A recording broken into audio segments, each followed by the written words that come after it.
Dear students, इस lecture में हम डिस्कस करेंगे whole model, the whole model. और हम किसके लिए पढ़ रहे हैं होल मॉडल? फ्यूज्ड सॉल्ट्स के लिए। ये हम इसलिए पढ़ रहे हैं ताकि हमें समझ में आ जाए कि जब हम एक क्रिस्टल को मेल्ट करते हैं तो उसका बिहेवियर चेंज क्यों होता है, उसका वॉल्यूम क्यों बढ़ जाता है, उसकी कंडक्टेंस क्यों बढ़ जाती है, वो बैड कंडक्टर से गुड कंडक्टर में कन्वर्ट कैसे होता है, और उसमें आयोनिक मोबाइलिटी कैसे बढ़ जाती है। ये चीज़ें हमें इस मॉडल से पता चल जाएंगी कि वॉल्यूम कैसे बढ़ेगा, कंडक्टेंस कैसे इंक्रीज होगी, मोबाइलिटी कैसे बढ़ेगी।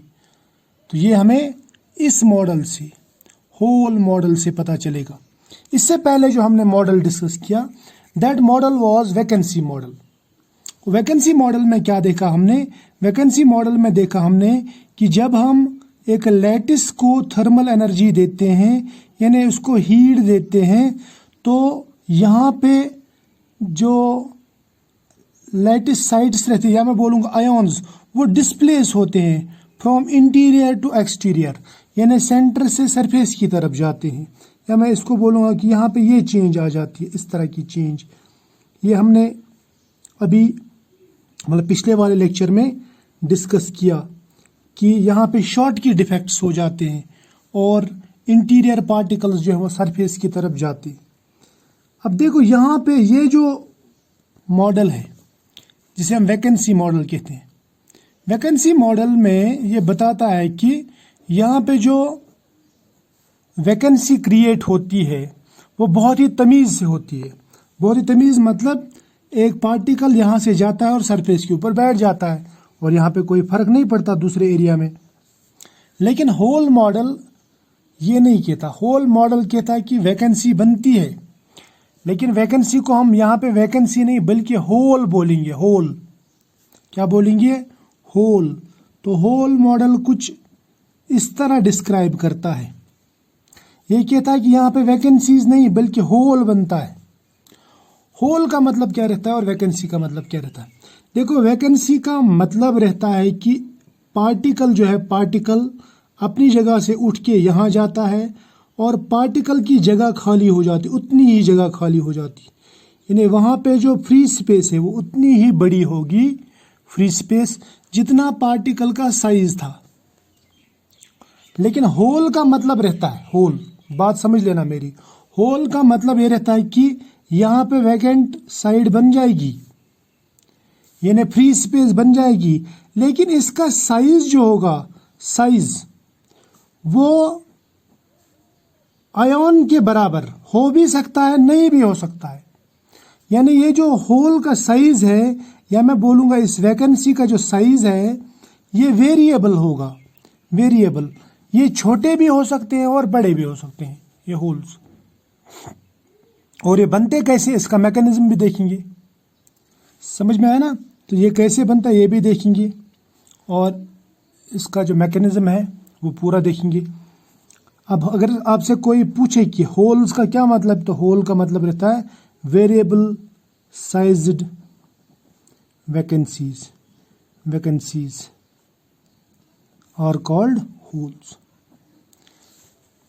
बात मेरी समझ में आ रही है? शाबाश।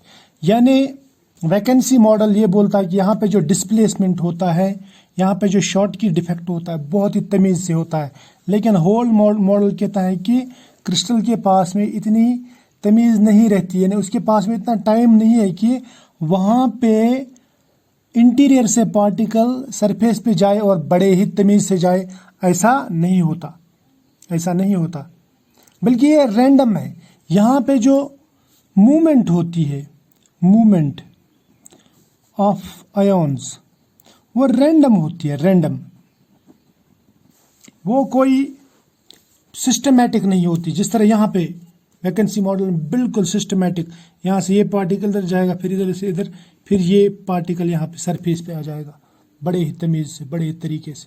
लेकिन होल मॉडल कहता है कि ऐसा नहीं होता। तो होल मॉडल क्या कहता है, कैसे होता है? फिर देखो, सबसे पहले मैं आपको बताऊं, जो होल मॉडल है ये दिया था फर्थ ने। किसने दिया था? फर्थ ने। अब हम देखते हैं इस होल मॉडल में होल कैसे बनता है। यानी वैकेंसी कैसे बनती है। अब हम वैकेंसी तो नहीं बोलेंगे यहाँ पे, क्योंकि वैकेंसी का मतलब रहता है उतनी ही स्पेस, एक पर्टिकुलर स्पेस, पर्टिकुलर जगह, जितना आयन का साइज होगा। लेकिन होल का मतलब रहता है कि variable sized vacancies. Holes are actually variable sized vacancies, यानी यहाँ पे साइज जो है वैकेंसी का वो आयन के बराबर भी रह सकता है, आयन से छोटा भी रह सकता है, आयन से बड़ा भी रह सकता है। कौन सा आयन से? जो आयन अपनी जगह से हट गया। ठीक है, अब देखो ये मॉडल कैसे एक्सप्लेन करता है कि होल कैसे बनता है। मैं आपको दिखाता हूं। सपोज मेरे पास में एक क्रिस्टल है और यह क्रिस्टल इस तरह से बना है। मान लीजिए ये है क्रिस्टल, इसको गौर से देखना जो मैं बनाना चाहता हूं। ठीक है, ये है एक क्रिस्टल, ये क्रिस्टल है एक। इसमें टोटल पार्टिकल्स कितने हैं? 6 पार्टिकल्स दिखाए मैंने। इन 6 पार्टिकल्स के ऊपर हम चर्चा करेंगे, इन्हें बात करेंगे। ठीक है, ठीक, इस पे से समझेंगे हम होल कैसे बनता है। देखो होल मॉडल कहता है कि जब हम एक क्रिस्टल को हीट देते हैं, क्या देते हैं? हीट, यानी इसका टेम्परेचर जब बढ़ाते हैं तो यहाँ पे थर्मल मोशन शुरू हो जाती है, थर्मल मोशन बढ़ जाती है। अब ये ऐसा नहीं है कि थर्मल मोशन सिर्फ इस पार्टिकल की बढ़ जाएगी, इसकी नहीं बढ़ेगी। थर्मल मोशन तो सब पार्टिकल्स की बढ़ेगी। थर्मल मोशन यहाँ पे भी बढ़ सकती है, यहाँ पे भी बढ़ सकती है, इधर इधर कहीं पे। सपोज थर्मल मोशन इसमें बढ़ गई, इधर, ये इधर की तरफ जा रहा, इधर की तरफ जा रहा, ये इधर की तरफ जा रहा, तो इससे क्या होगा? इससे, इस थर्मल मोशन से, ये जो यहाँ पे मोशन हो रही है, इससे क्या होगा? ये पार्टिकल अपनी जगह, सपोज कुछ देर के लिए बोल रहा मैं, हालांकि ये भी हिलेगा। ये पार्टिकल जो सेंटर वाला, ये इधर चला गया, ये वाला पार्टिकल इधर, ये वाला पार्टिकल थोड़ा इधर गया, ये वाला पार्टिकल अपनी जगह सपोज या थोड़ा नीचे गया, ये थोड़ा इधर। तो इस मूवमेंट की वजह से ये जो इधर इधर चले गए, ये यानी ये इधर थोड़ा खिसक गया, इधर खिसक गया, ये इधर खिसक गया, इसकी वजह से यहाँ पे एक खाली जगह बन जाती है, एंड दिस खाली जगह इज कॉल्ड होल। इसको मैं बोलूँगा होल। अब इस होल, इसको होल क्यों कहते हैं? क्योंकि यहाँ पे कोई भी गारंटी नहीं है कि ये किसी पार्टिकल के बराबर होगा या नहीं होगा, क्योंकि ये वेरिएबल साइज का है, इसका कुछ भी साइज रह सकता है। ये जरूरी नहीं है कि पार्टिकल के साइज का, यानी कैटायन या एनायन के साइज का यहाँ पे होल बन जाए, या वैकेंसी बन जाए, या फ्री स्पेस बन जाए। बात समझ में आ गई? यानी यहाँ पे जो इन पार्टिकल्स के दरमियान ये जो जगह बन जाती है, दिस जगह इज कॉल्ड होल। क्या बोलूंगा इसको? होल। अब ये होल, मैंने आपसे पहले भी कहा, ये पार्टिकल से बड़ा, पार्टिकल के बराबर या पार्टिकल से छोटा भी हो सकता है, इसकी कोई गारंटी नहीं है। अब मान लीजिए इस क्रिस्टल में यहाँ पे होल बन गया, यहाँ पे दूसरा क्रिस्टल है, यहाँ पे भी होल बन गया, या यहाँ पे होल पहले ही था सपोज, या मैं इस तरह बताऊंगा, यहाँ पे एक होल है, यहाँ पे दूसरा। अगर इसका होल इधर बढ़ रहा है, ये इधर जा रहा है, तो इसका होल छोटा भी हो सकता है। यानी होल सिर्फ एक ही जगह नहीं बनेगा क्रिस्टल में, ये जगह जगह बनेंगे, जगह जगह, हर जगह। यानी क्रिस्टल में यहाँ पे भी होल्स बनेंगे, इधर भी, इस रीजन में, इस रीजन में। अब ऐसा भी हो सकता है, ठीक है, बात समझ में आ रही है? या अगर आपको ऐसे समझ में नहीं आता, सपोज यहाँ पे एक होल बन गया, इधर भी एक होल बन गया, इधर भी एक होल बन गया। अगर ये होल बढ़ रहा है, यानी इसका मतलब इसके पार्टिकल इधर मूव हो रहे हैं, यानी मान लो इसके पार्टिकल इधर मूव हो रहे हैं, इधर मूव हो रहे हैं, इधर मूव हो रहे हैं, इधर मूव हो रहे हैं। तो अगर एक होल बढ़ रहा है तो दूसरा होल जो है छोटा हो रहा है, यहाँ पे छोटा हो रहा है। यानी होल्स जो हैं वो बड़े भी हो सकते हैं वक्त के साथ साथ में, विद टाइम वो छोटे भी हो सकते हैं। और यहाँ पे जो लोकल डेंसिटी है, लोकल डेंसिटी का मतलब मैं आपको समझाता हूँ। सपोज इस एरिया में, ये एक एरिया है, इस एरिया में number of particles per unit volume बढ़ भी सकते हैं, घट भी सकते हैं। कैसे बढ़ सकते हैं? सपोज अगर होल बड़ा हो गया तो इसका मतलब पार्टिकल जो है वो दूर दूर जा रहे हैं, ये नंबर ऑफ पार्टिकल्स जो है यहाँ पे कम हो रहे हैं और खाली जगह बढ़ रही है। बात समझ में आ गई? या ऐसा भी हो सकता है, सपोज यहाँ पे होल छोटा हो रहा है तो इसका मतलब यहाँ पे पार्टिकल नज़दीक नज़दीक आ रहे हैं, पार्टिकल्स नज़दीक नज़दीक आ रहे हैं, यानी नंबर ऑफ पार्टिकल्स बढ़ रहे हैं और वॉल्यूम तो कांस्टेंट है, ये कांस्टेंट है। और एन जो है ये इंक्रीज भी हो सकता है और ये डिक्रीज भी हो सकता है। अगर एन बढ़ गया तो लोकल डेंसिटी बढ़ जाएगी, अगर एन छोटा हो गया, कम हो गया, तो लोकल डेंसिटी कम हो सकती है। बात समझ में आ गई? यानी इसका मतलब अगर होल का साइज, होल साइज इंक्रीज हो गया तो एन ऑटोमेटिकली डिक्रीज हो जाएगा और लोकल डेंसिटी जो है, लोकल डेंसिटी वो डिक्रीज हो जाएगी। बात समझ में आ गई? इसका मतलब ये हुआ कि इन वैकेंसीज और इन होल्स का कोई ईमान नहीं है, इनका, या मैं बोलूँगा ऐसा कि इनका कोई तमीज़ नहीं है किसी पर्टिकुलर अरेंजमेंट में या पर्टिकुलर तमीज़ से या पर्टिकुलर तहजीब से, अदब से ये मूव नहीं करते, ये रैंडमली मूव करते हैं। यानी यहाँ पे ये रैंडमली बनते, रैंडमली फॉर्म भी होते हैं, रैंडमली कोलैप्स भी हो सकते हैं और वेरिएबल साइज के भी हो सकते हैं।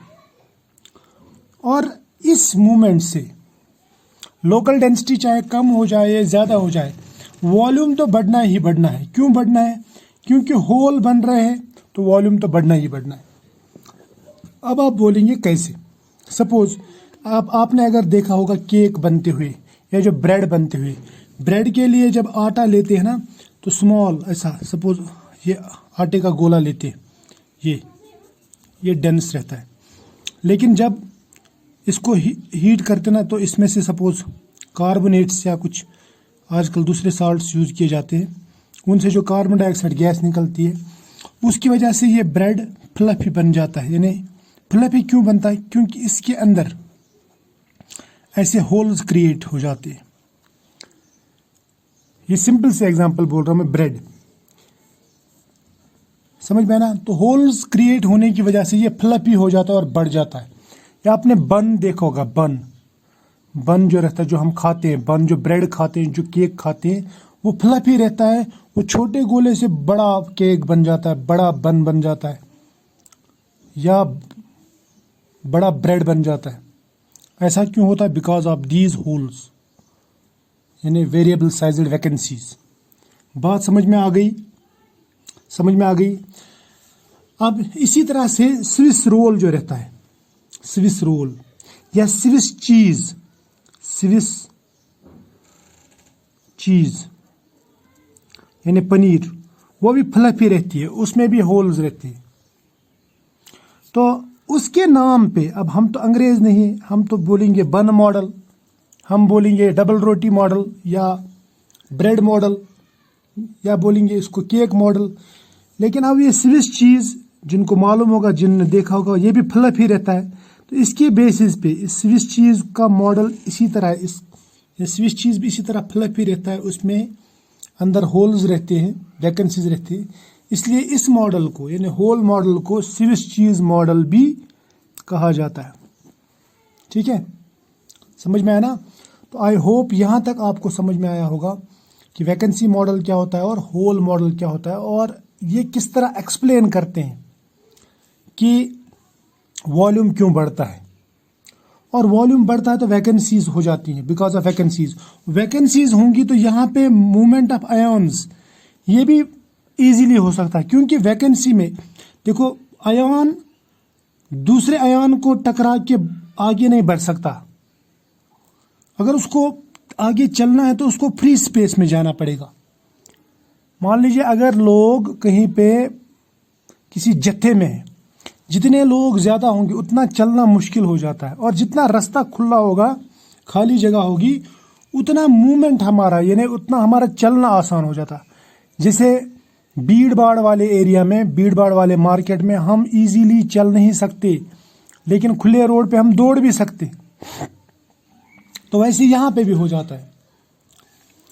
इसमें जब वैकेंसीज बन जाती है लिक्विड स्टेट में, जब हम इसको हीट करते हैं, तो किसको हीट करते हैं, सॉल्ट को, तो वैकेंसीज क्रिएट होती है।